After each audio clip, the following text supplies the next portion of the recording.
Euh, Merci. Avant de commencer, j'aimerais saluer l'auditoire. Et vous savez que Madagascar, actuellement, est confronté à un problème immense d'énergie. Et en même temps, on est confronté à un problème de protection de l'environnement aussi, parce que vous savez que 90% de la population utilise encore le charbon pour cuisiner, utilise encore le bois pour construire des maisons. Donc, on est confronté à un problème qui semble être contradictoire, mais on peut avancer avec le deux. On peut avancer dans la protection de l'environnement et en même temps dans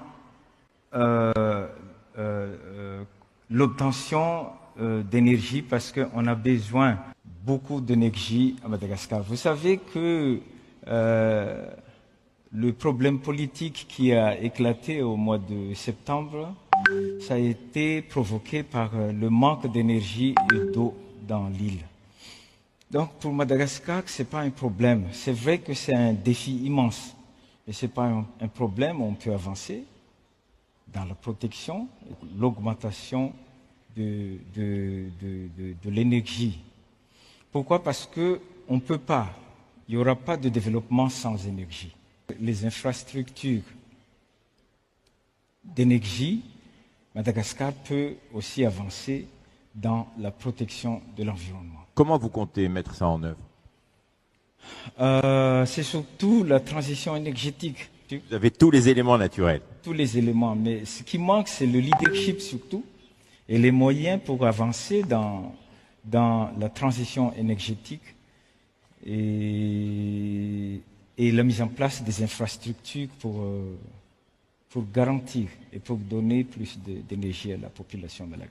On sait que les Émirats arabes unis investissent beaucoup en Afrique pour la transition énergétique. On sait que les Émirats arabes unis ont investi dans le 4,5 milliards de dollars en Afrique. Et Madagascar aimerait profiter aussi sur cet investissement. On ne voit pas les Émirats arabes unis comme des investisseurs. On les voit comme des partenariats de longue durée. Et donc, on sait que nous, on souhaite déjà remplacer petit à petit les énergies thermiques en énergie renouvelable. Nous, on veut avancer aussi aux hybridations des centrales thermiques qui existent partout en Madagascar. On sait que les Émirats arabes unis et le Masdar ont des expertises là-dessus. On sait que les Émirats arabes unis font partie des pays qui montrent des potentialités en transition énergétique, en installation d'infrastructures sur les énergies renouvelables. Voilà, on souhaite profiter de ce partenariat pour développer Madagascar, pour avancer dans la transition énergétique aussi. Niteraka resabe sy faneho-kevitra samihafa ny fahatongavan'ny lolo Madagasikara Andriamatoa Nepatraiky tetsy amin'ny Fivoriambe sy ny fifiantaram-banana tratrarana ny taona vaovao izay narany antoko tiako Madagasikara tetsy Tanjombato tamin'ny sabotsy lasa teo raha ny fantatra mantsy dia mpikambana TGV no sady lolona lany tamin'ny anaran'ny TGV i Nepatraiky. Misy ireo naneho hevitra fa mety misy fifandraisany ny antoko tima sy TGV ka antony natongava ny lolona Nepatraiky teny an-toerana. Nandisy izany anefa Igery Andriambolaina izay mpikambana anatin'ny antoko tima no sady efa solombavambahoaka voafity tao avaradrano teo aloha. Nambarany fafanasana no nomena ity lolona ity ka namaly izany ny fahatongavany teny an-toerana araka ny safidiny tena manokana. Raha ho anay manokana dia nasaina izy nahatonga azy tonga teny ary rehefa tonga teny izy dia tena amin'ny anaran'ny tenany manokana no nahatongavany teny satria raha mahafantatra fa mpanao politika daholo ary lolon'ny Madagasikara anazy dia manana safidy manokana koa izy amin'ny hoe mety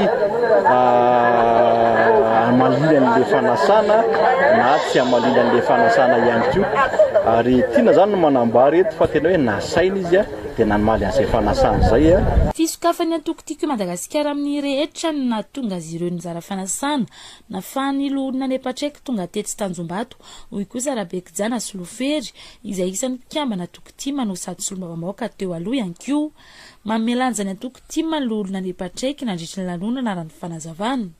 Ny tiako Madagasikara zany dia nanasa azy ary izy tonga nanome voninahitra le fanasana.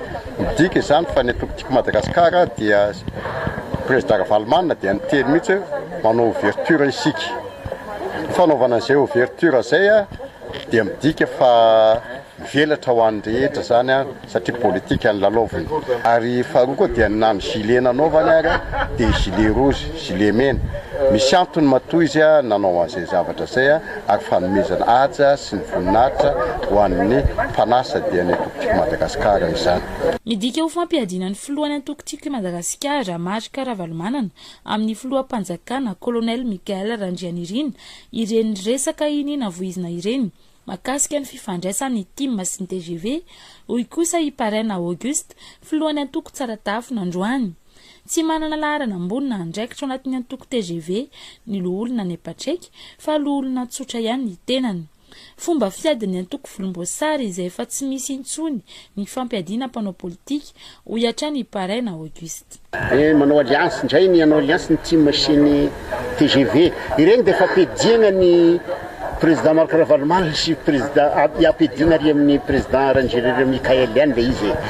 Monsieur nepatraiky anie ny sénateur ataony nepatraiky anie sy raha managny laharana ino ao amin'ny TGV sy hoe izy pro politique na izy secrétaire général na ino fa olo député sotra izy mitsotkavantany ngamba dia fahitako anazy dia hoe satria izy misy fikasoan'ny fandraisany manokana izy sy président Ravalomanana fa io le mampiady io ary zareo tamin'ny fitondragny taloha manao an'io satria tombosoa anazy raha miady ny ankehitriny zao satria agnatina tiana sy agnaty mouvance présidentielle ihany koa ny TIM manana izy ao amin'ny assemblée au bureau permanent dia izay zany tiana zareo ampiadiny le olo anankiroa ka ireny aloha sy tafiditra amin'izay zavatra zay mino efa sy tafiditra amin'izany ivelapandriky ny anina zany izy hoe hanao TGI araka ny TGV sy ny TIM inona koa moa ny TGV sisa zao sisy solake io zay fa milatsaka mandeha sy mandeha droite mandeha gauche.